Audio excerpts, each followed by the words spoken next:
Ето ли ни показва двата цвята бои, с които основно сме работили.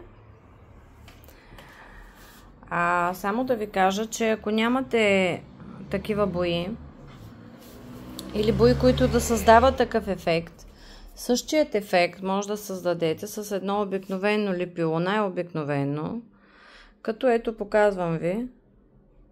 Виждате ли? Хоп, хоп, хоп, хоп, хоп, хоп и стават вълнички.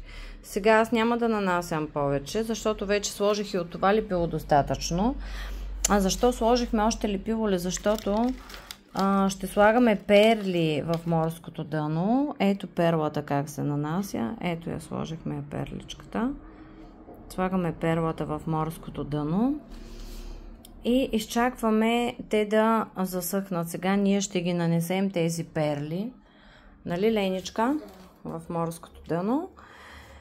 И на сутринта на дневна светлина ще си залепим останалите части от темата морско дъно, синьо лято. Това е за сега.